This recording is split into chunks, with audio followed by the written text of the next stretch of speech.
Ok. Sejam todos muito bem-vindos. Hoje nós vamos dar sequência a uma série de estudo que nós estamos fazendo. Esse mês de fevereiro, nós estamos trabalhando o tema chamados para servir, né? Não servir a comunidade, mas servir ao Senhor e servir com alegria, né? Então esse é um privilégio que nós temos e revelação também, né? Vamos servir ao Senhor com alegria. Então a sugestão é, o primeiro estudo a Giovana ministrou no dia 2 de fevereiro, no domingo passado nós ministramos também a quem servir e como servir, e hoje então nós estamos no terceiro estudo, que é mais a parte de exemplos. Nós temos exemplos na Escritura, homens e mulheres que serviram ao Senhor. E no domingo que vem, se vivermos até lá, com saúde, com disposição, nós vamos então fechar esses estudos, trazendo para a nossa realidade. Domingo que vem vai ser dia 23 de fevereiro, então nós vamos pontuar, né? E vivemos um período contemporâneo da história, fazemos parte desse período e Deus também quer nos usar nesse período da história. E aí nós vamos ter o discernimento do Senhor como agir, ok? Então aqueles que puderem domingo que vem serão muito bem-vindos, combinado? Vamos achar Marcos capítulo 10, o livro de Marcos, capítulo 10.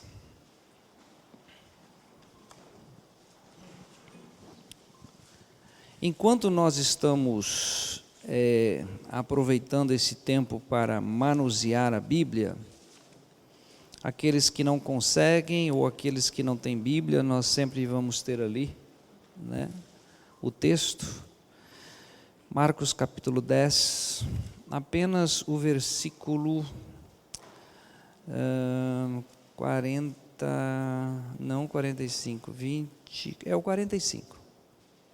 Achou? Até dizer o texto, né?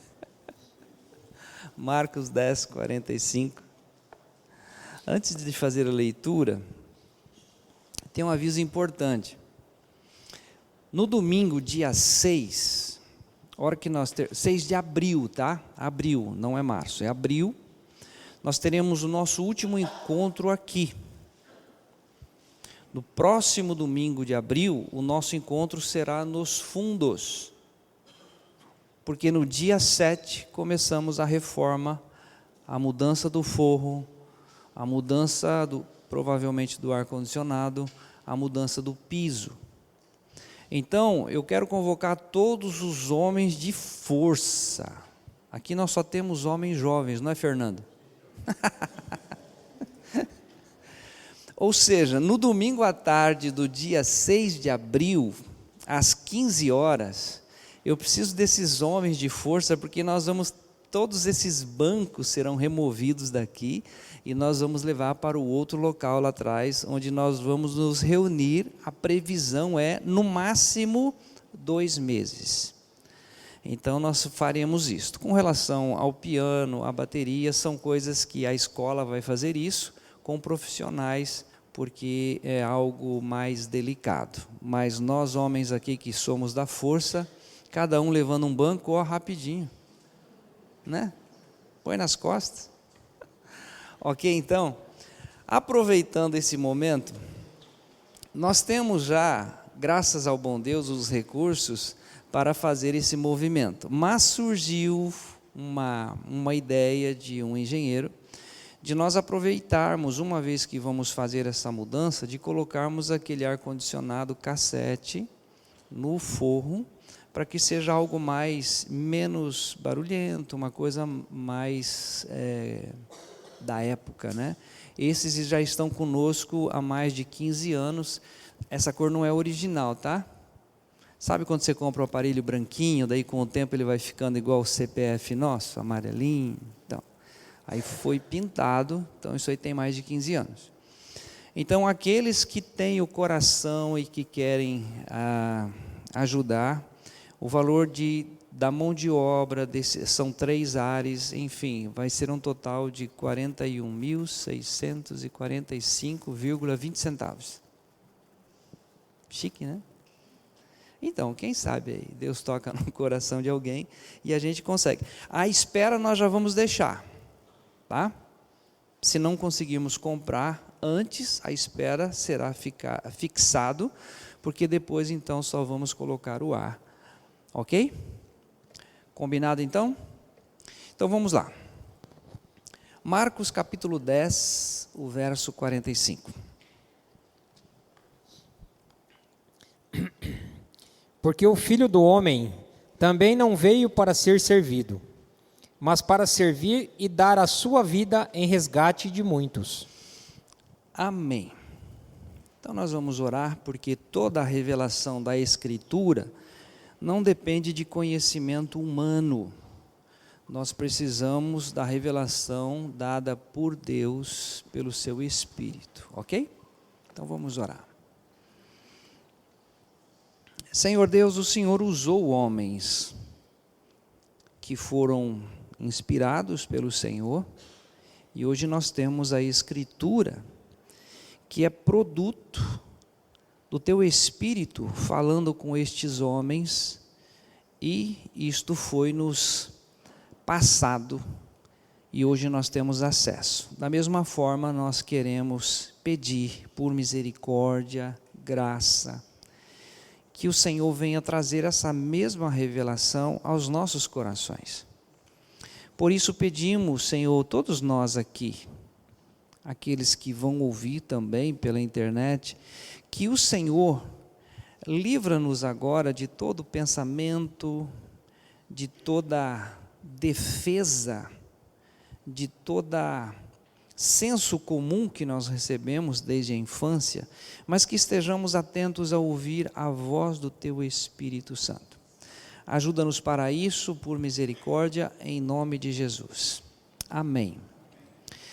Então vamos lá.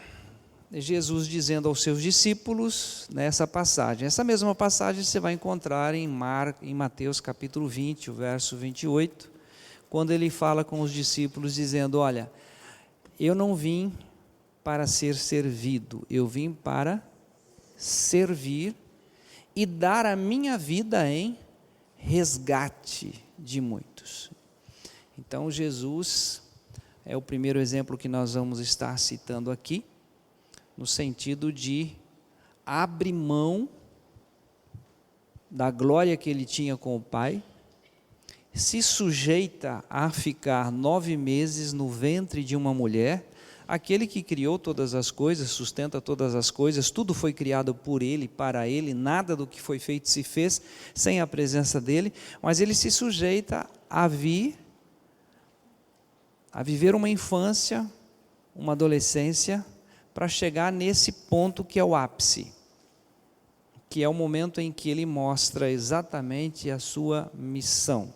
Eu vim em obediência ao Pai, nós temos um desejo de resgatar o homem desde a sua queda. E aí nós encontramos então essa disposição. Eu não estou aqui para ser servido, eu estou aqui para servir. Ok? Então o objetivo geral nosso hoje é ampliar o nosso conhecimento dentro da Escritura. E, especificamente hoje, o objetivo é trazer exemplos, porque no domingo que vem, então, nós vamos enquadrar em algumas situações que o Senhor há de nos usar para a glória dEle. Ok? Então vamos lá para Isaías 53, onde nós vamos exatamente, ainda antes da vinda dEle, a profecia exatamente o que iria acontecer com Ele. Tá?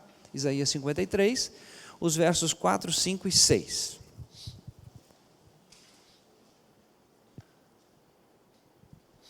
Verdadeiramente, Ele tomou sobre si as nossas enfermidades e as nossas dores levou sobre si. E nós o reputamos por aflito, ferido de Deus e oprimido. Mas ele foi ferido pelas nossas transgressões e moído pelas nossas iniquidades. O castigo que nos traz a paz estava sobre ele, e pelas suas pisaduras fomos sarados. Todos nós andamos desgarrados como ovelhas, cada um se desviava pelo seu caminho, mas o Senhor fez cair sobre ele a iniquidade de nós todos. Isso, a profecia antes, tá? O profeta Isaías, mais ou menos 700 anos antes, mas por revelação do Espírito, já está apontando, olha, vem alguém. Em todo o livro de Isaías há esse apontamento, né? Um filho se nos deu, o nome dele será maravilhoso, conselheiro, Deus forte, Pai da eternidade, e aponta para a sua missão, a sua obra, o sacrifício. Então, as minhas dores, as minhas enfermidades, da Vanderleia, da Gorete, do Fernando, do Paulo, as nossas dores, Jesus veio tomar sobre si.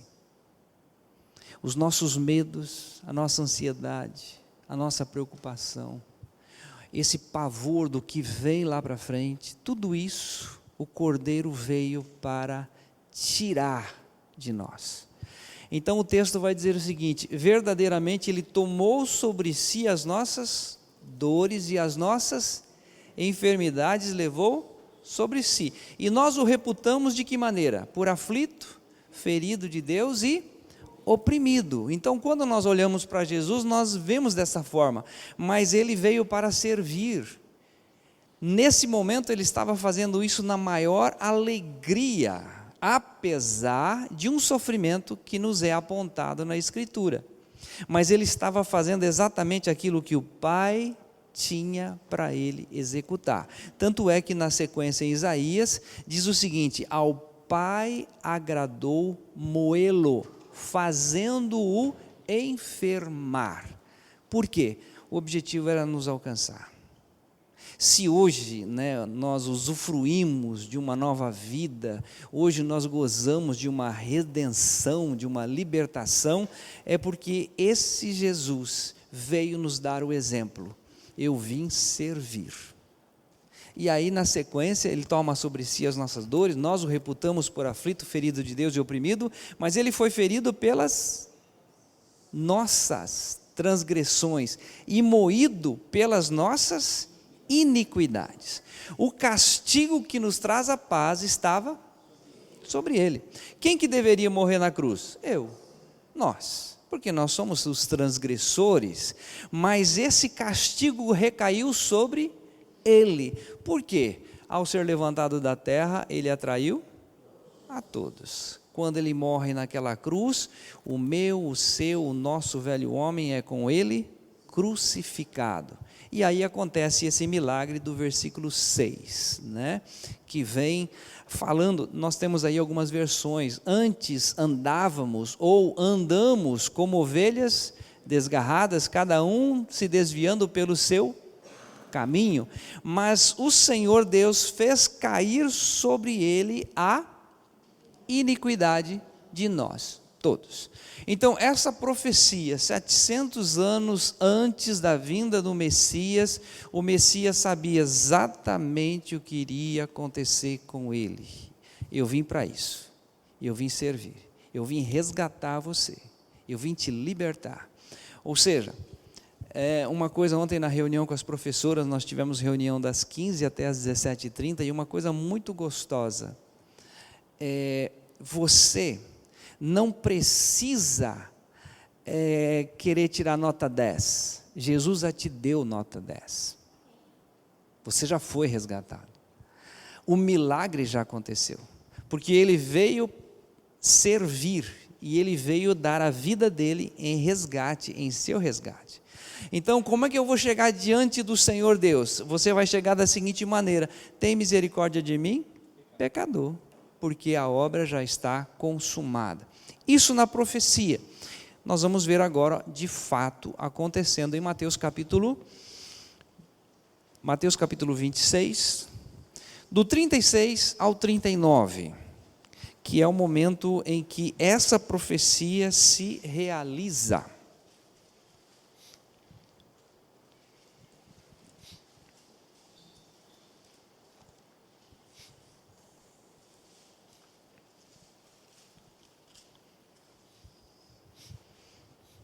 Então chegou Jesus com eles a um lugar chamado Getsêmani e disse a seus discípulos: assentai-vos aqui, enquanto vou além orar.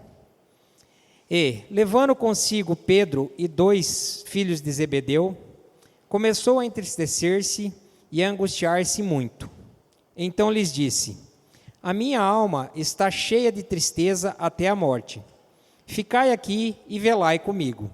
E, indo um pouco mais adiante, prostrou-se sobre o seu rosto, orando e dizendo: meu pai, se é possível, passa de mim este cálice.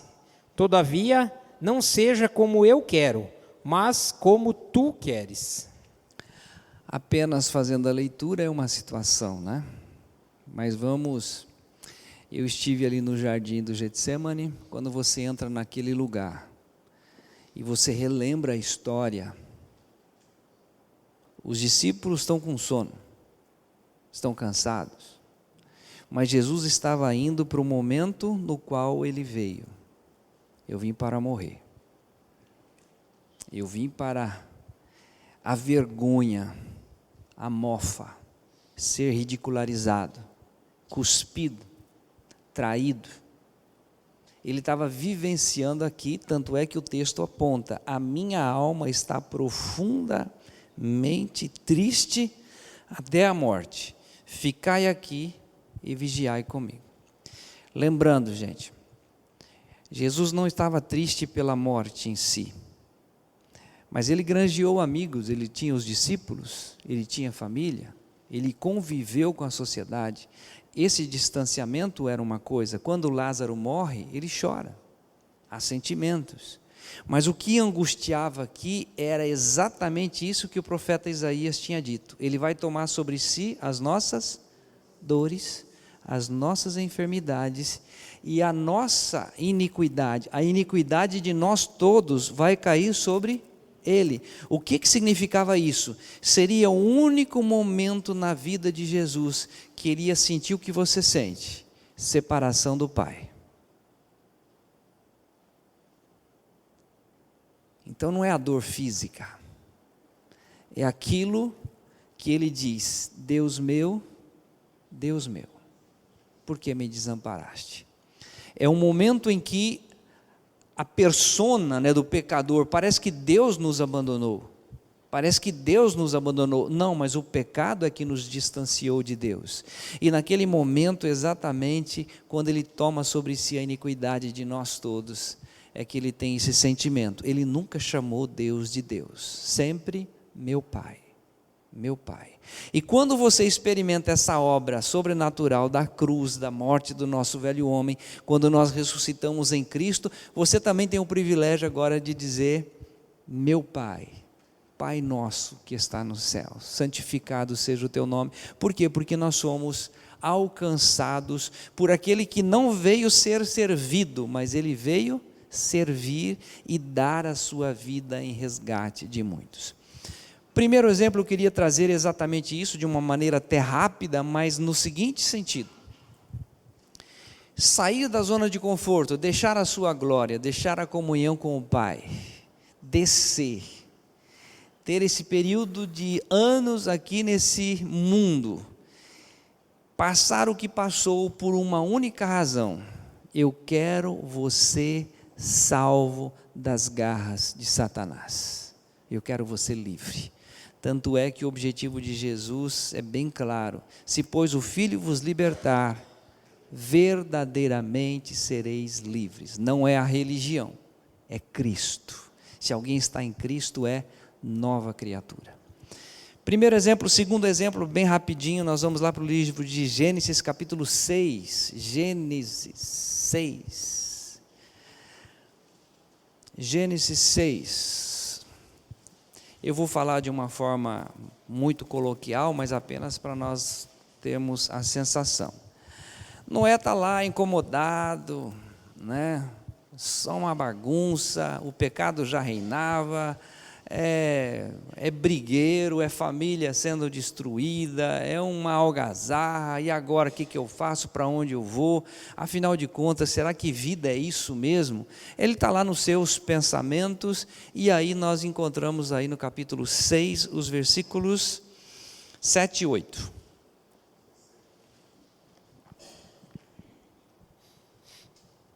E disse o Senhor: destruirei de sobre a face da terra o homem que criei, desde o homem até o animal, até o réptil e até a ave dos céus, porque me arrependo do que os haver feito.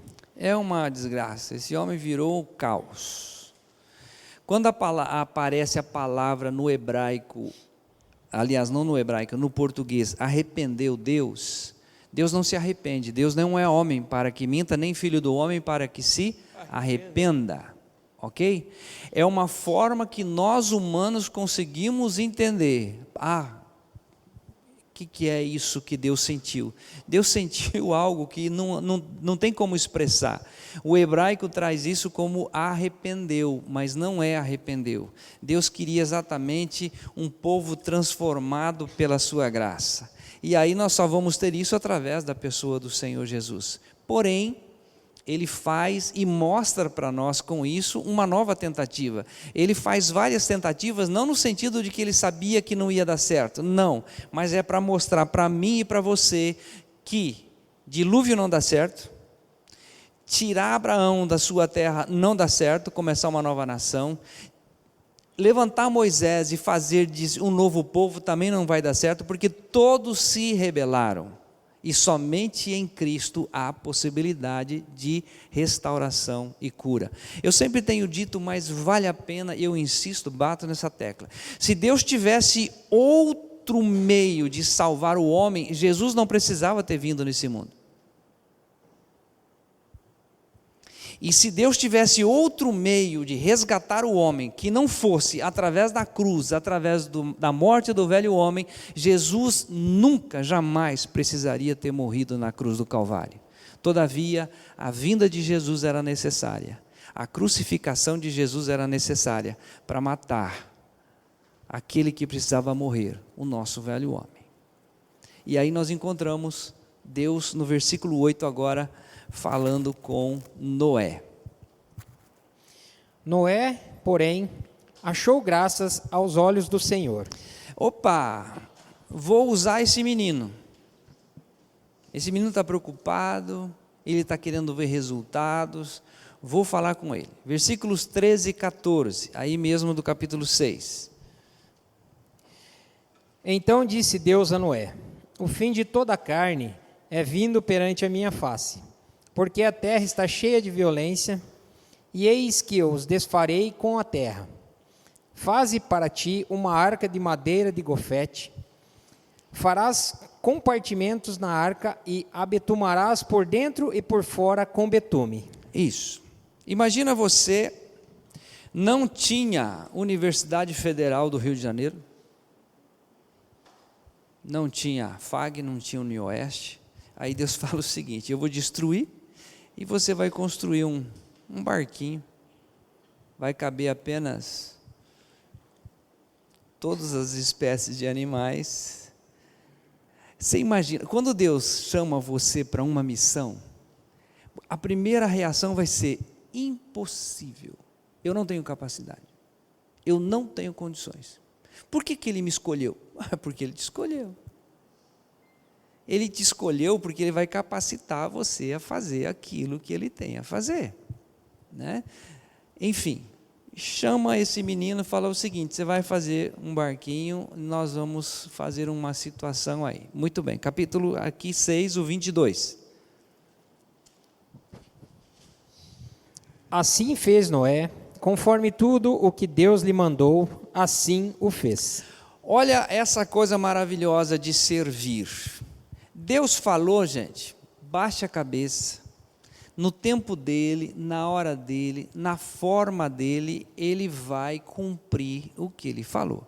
O que nós precisamos estar atentos é o seguinte: cumpra-se em mim segundo a tua palavra.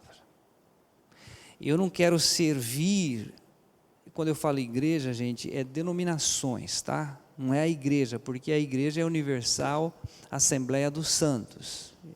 Mas eu não quero servir uma instituição, eu quero estar debaixo daquilo que Deus tem para mim, e eu quero servir ao Senhor com alegria. Quanto tempo demorou da construção da arca até o dilúvio chegar? 100 aninhos. O que é 100 aninhos? Né? Imagina nesse tempo quantas coisas passaram na cabeça de Noé. Mas Deus falou, Deus vai cumprir. Né? Então, assim, a disposição de servir ao Senhor o tempo que for necessário, da maneira como Ele quer que eu faça, eu preciso me colocar à disposição, tá bom? Deus nunca chamou alguém que Ele não desse condições para executar aquela missão que Ele lhe deu. Combinado? Aqui Gênesis capítulo 12. Por isso que eu disse hoje, o nosso objetivo são exemplos, para nós termos essa percepção de que Deus ama você, Deus escolhe você, Deus tem um projeto para você, Ele criou você para as boas obras, e essa obra é exclusivamente sua, e Ele vai dar as condições para você fazer da melhor maneira possível. Gênesis 12, 1, 2, 3 e 4. Ora, o Senhor disse a Abrão: sai-te da tua terra e da tua parentela, e da casa de teu pai, para a terra que eu te mostrarei. E far-te-ei uma grande nação, e abençoar-te-ei, e engrandecerei o teu nome, e tu serás uma bênção. E abençoarei os que te abençoarem, e amaldiçoarei os que te amaldiçoarem. E em ti serão benditas todas as famílias da terra. Assim partiu Abrão, como o Senhor lhe tinha dito, e foi Ló com ele, e era Abrão da idade de 75 anos, quando saiu de Harã. Isso. Fernando está com 72? Já?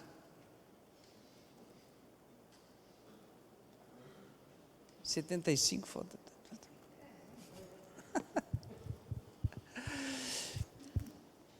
Para Deus não tem essa questão de idade, gente. Quando Deus chama alguém, é para uma obra específica. No caso de Abrão, era algo assim.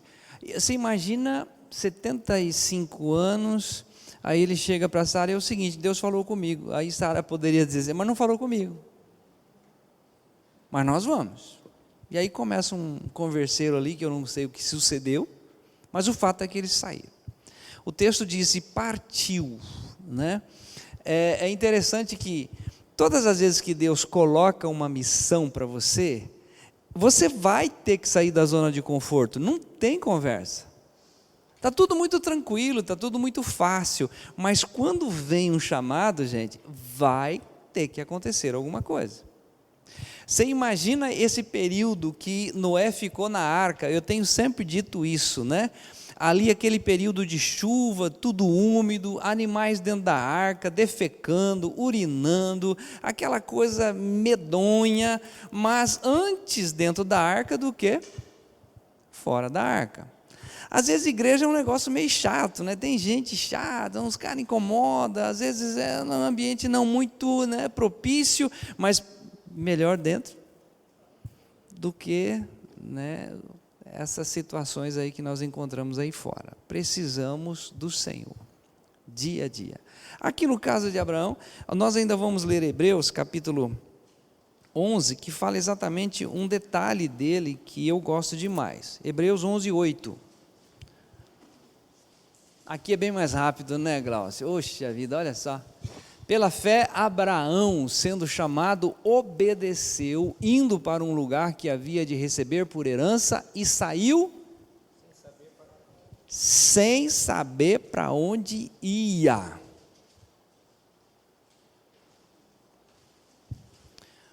Vou falar aqui de uma coisa. Às vezes as pessoas querem trabalhar no Ministério de Crianças, né?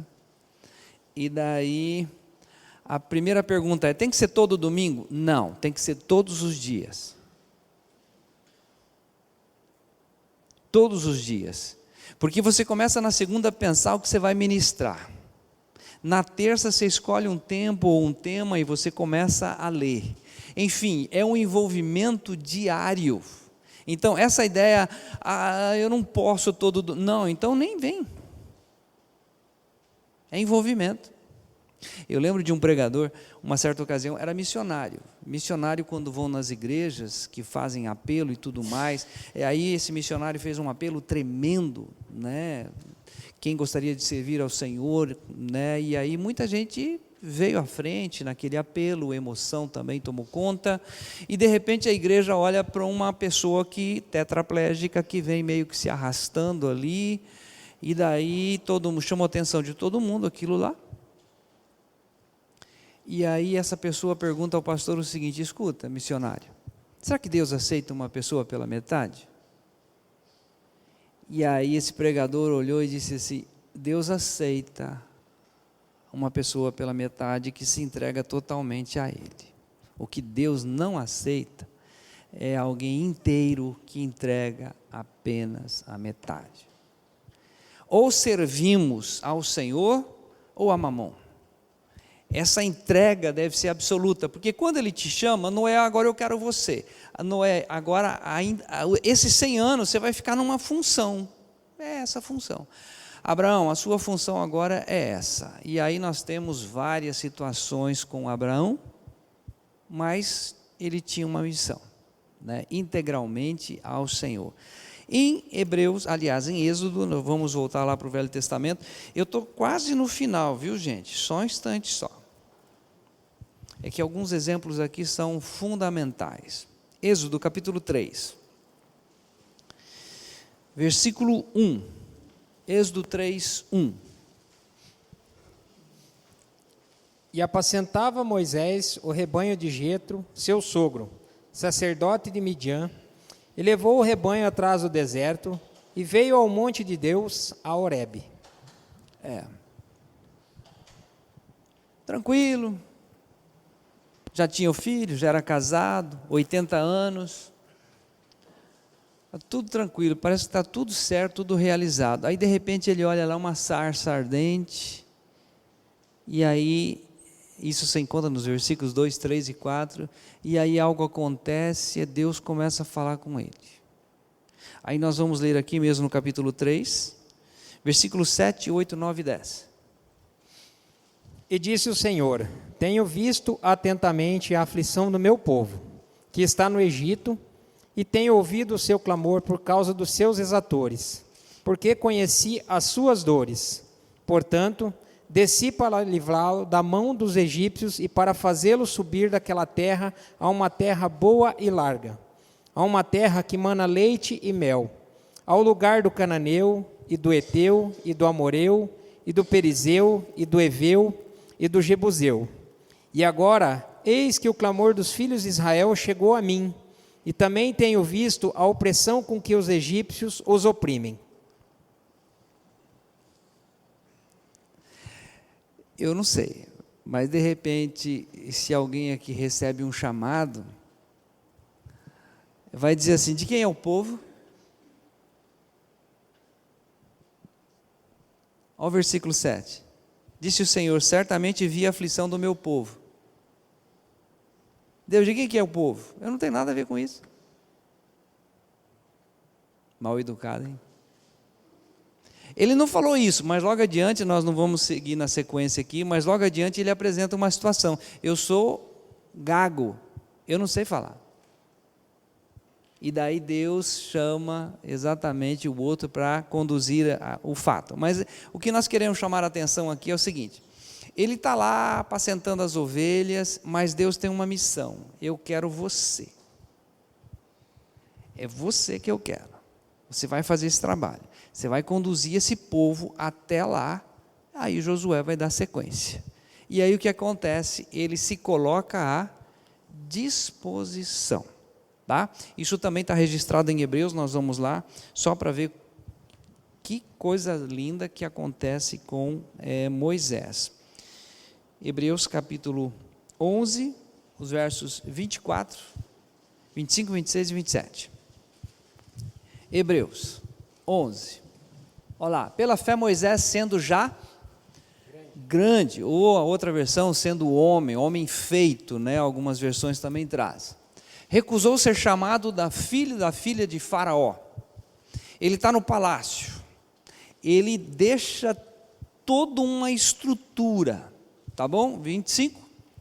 Escolhendo antes ser maltratado com o povo de Deus do que por um pouco de tempo ter o gozo do pecado.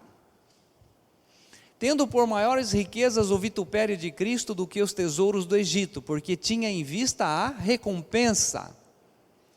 Pela fé deixou o Egito, não temendo a ira do rei, porque ficou firme como vendo o invisível. Exemplos, é sair da zona de conforto mesmo. Deus tem uma missão. E lógico, se você conhecer toda a história de Moisés, são várias situações que ele apresenta. O rei não vai dar ouvido a essa palavra. O que eu vou dizer para ele? Deus fala para ele, você vai dizer o seguinte: eu sou o que sou, me enviou a vós. Tá, e daí? E daí deixa que eu cuido. Deus é Deus, maravilhoso Deus, Ele tem os seus planos. Quando Ele chama, Ele dá toda a condição para você caminhar, tá bom? Outro exemplo, bem rapidinho, que está em Lucas 2, 36 e 37. Vamos colocar aqui como exemplo, entre tantas outras mulheres, né, que nós temos aí na Escritura, de obediência. Nós escolhemos Ana. Lucas 2, 36 e 37. E estava ali a profetisa Ana, filha de Fanuel, da tribo de Asser. Esta era já avançada em idade e tinha vivido com o marido 7 anos, desde a sua virgindade. E era viúva, de quase 84 anos, e não se afastava do templo, servindo a Deus em jejuns e orações de noite e de dia. Então vamos lembrar, o nome dela é Ana, ela é da tribo de Asser, e ela foi casada por 7 anos, tá? Então, o que ela percebeu? Casar uma só vez é o suficiente para as mulheres, homem não. Homem às vezes não dá um ano, já casa de novo. Uma mulher fala, não quero saber desse negócio mais. Já foi incômodo demais. Versículo 37, era viúva de 84 anos. E ela tinha uma função ali no templo, ela orava e jejuava de dia e de noite, orações. E ela teve o privilégio de pegar o Senhor Jesus Cristo no colo quando nasce Jesus. O que nos chama a atenção é que, um curto espaço de tempo, mas Deus tinha um projeto na vida dela maravilhoso. Ela vai profetizar e essa profecia acontece. Era alguém que se entregou totalmente ali, no templo, vivia ali. Então são situações diferentes. Você pega todo o Velho Testamento, o Novo Testamento, nós poderíamos trabalhar a questão de Isaías, como é que foi o seu chamado, a questão de Jeremias, como foi o seu chamado, a questão de Ezequiel, eu sou uma criança, não digas isso, eu sou uma criança. Ou seja, Daniel, Joel, Moisés, que nós já falamos, Amós, enfim, vários profetas e com uma missão que Deus chama. Mas eu vou pegar ainda apenas Atos capítulo 20, versículo 24. Nós temos aqui apenas alguns textos e nós vamos parar aqui.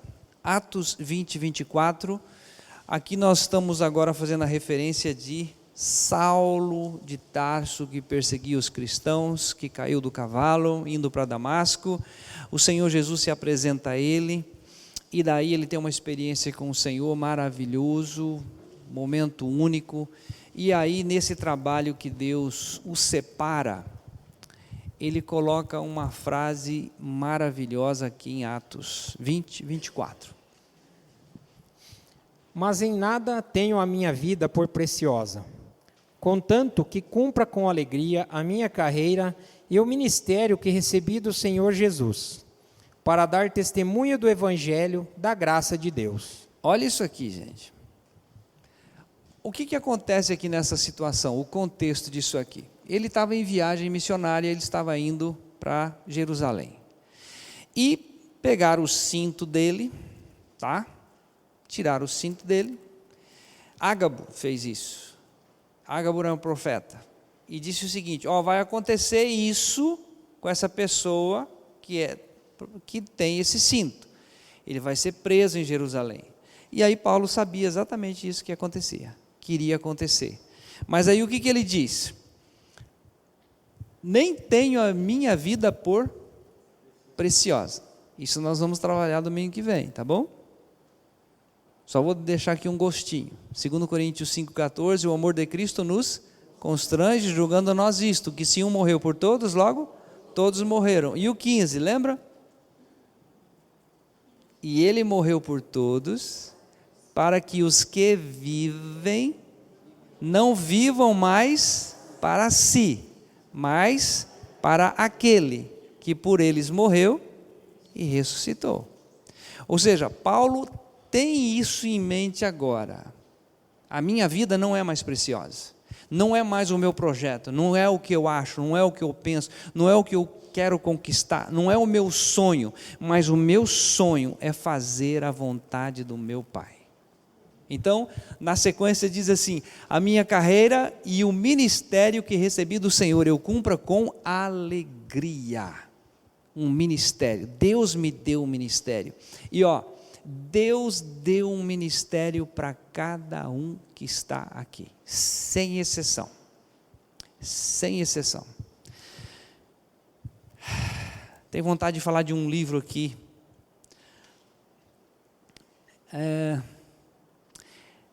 É um senhor, ele tinha apenas o 2º grau.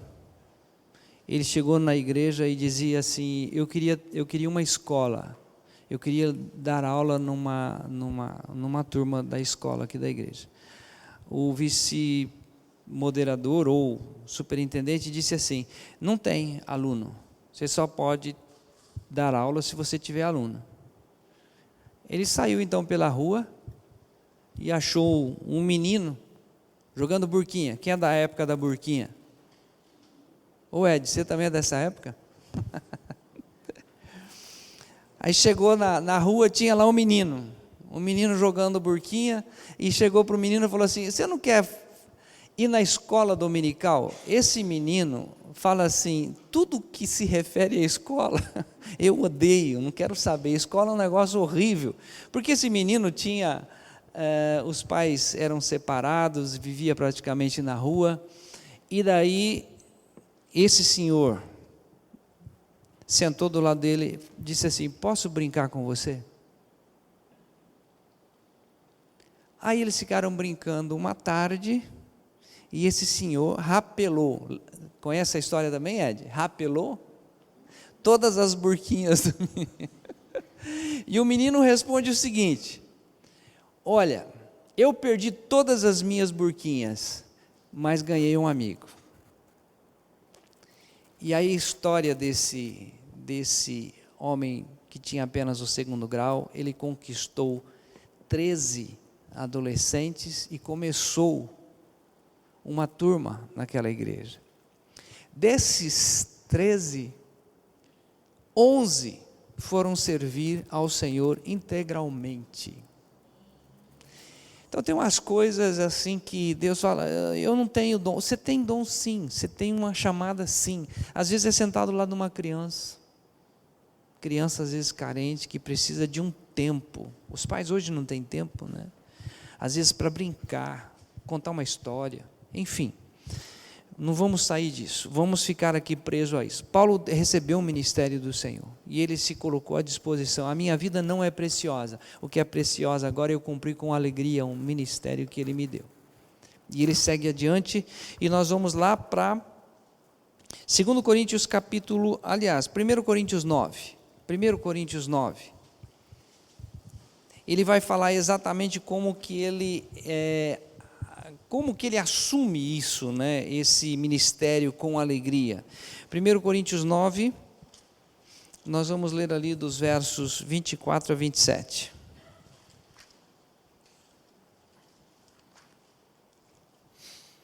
Não sabeis vós que os que correm no estádio, todos, na verdade, correm, mas um só leva o prêmio? Correi de tal maneira que o alcanceis. E todo aquele que luta, de tudo se abstém. Eles o fazem para alcançar uma coroa corruptível, nós, porém, uma incorruptível. Pois eu assim corro, não como a coisa incerta, assim combato, não como batendo no ar. Antes, subjugo meu corpo e o reduzo à servidão, para que, pregando aos outros, eu mesmo não venha, de alguma maneira, a ficar reprovado. Nós não vamos enfatizar muito aqui isso, talvez, se Deus nos der condições no próximo domingo, mas você sabe que é uma pessoa esmurrar o corpo? Eu esmurro o meu corpo e o reduzo à servidão. É a minha cabeça que comanda o corpo, não é o corpo que me comanda. Nós somos preguiçosos por natureza. Antes de ter o controle na televisão, você tinha que levantar do sofá e ir lá. Lembra do botão? Tac, tac, tac, tac. Agora não, agora tem controle e você não levanta mais. Lembra do portãozão que você abria para o carro sair? Chovendo, aí você brabo, um dia vai ter alguma coisa, alguém vai pensar nisso. Aí alguém pensou nisso, aí você aperta o controle, fecha. Ou seja, o nosso corpo vai se acostumando à moleza. E aí Paulo diz o seguinte, olha, não é moleza, gente, não é moleza. Fazer a obra do Senhor não é moleza. Nós precisamos estar prontos para aquilo que Ele tem. E aí nós temos dois textos apenas, 2 Coríntios capítulo 11, o que ele passa, mas é algo fantástico para nós termos como exemplo.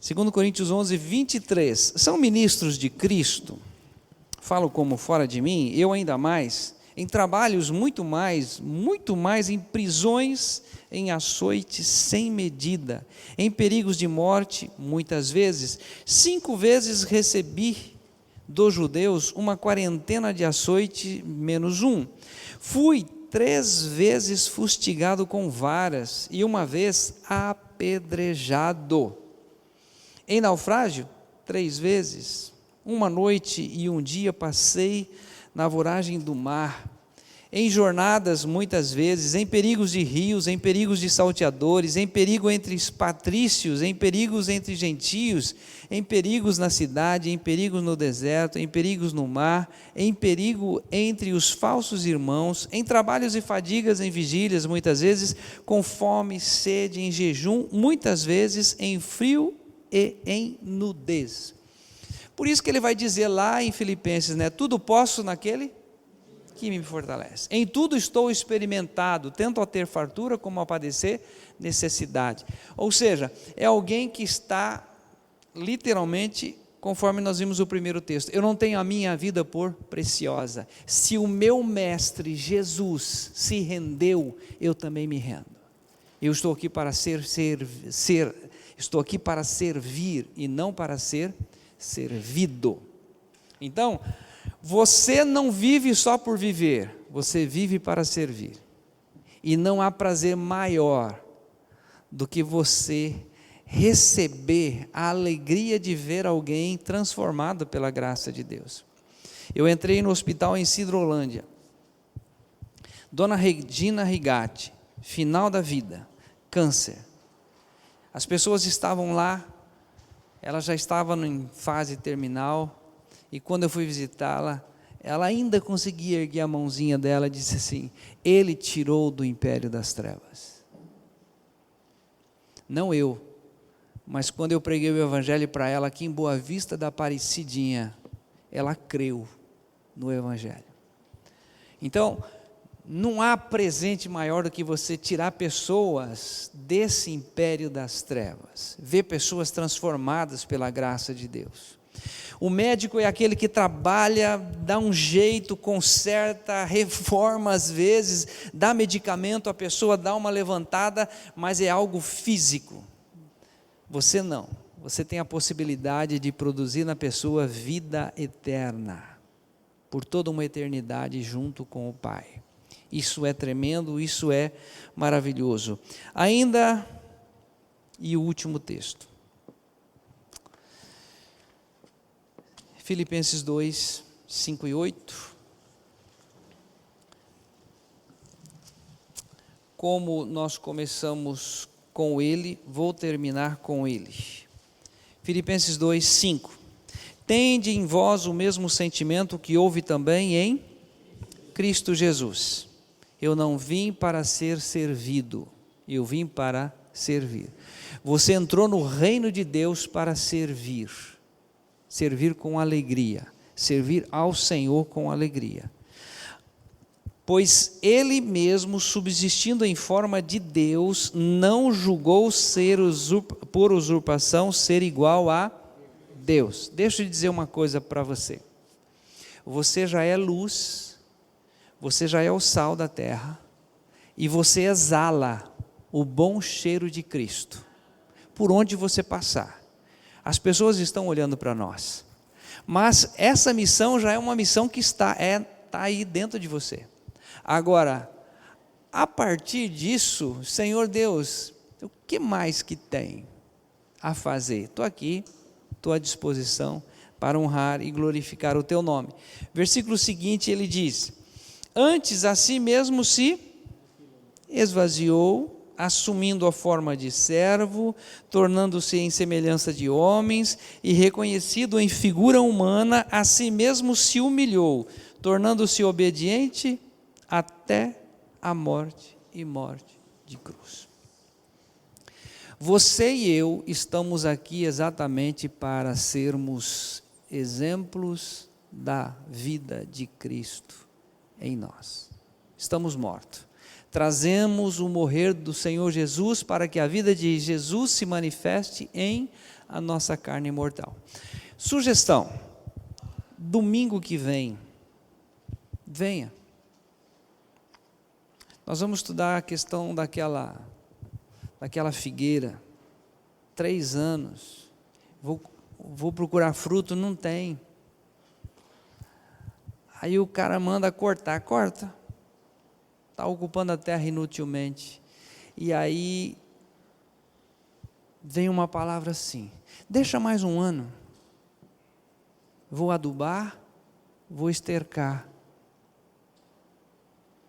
Se não der, corta. Então, vem ano que vem, não. Venha domingo, nós vamos adubar com a palavra, nós vamos receber a palavra, eu e você ainda vamos dar muito fruto para a glória de Deus. Amém?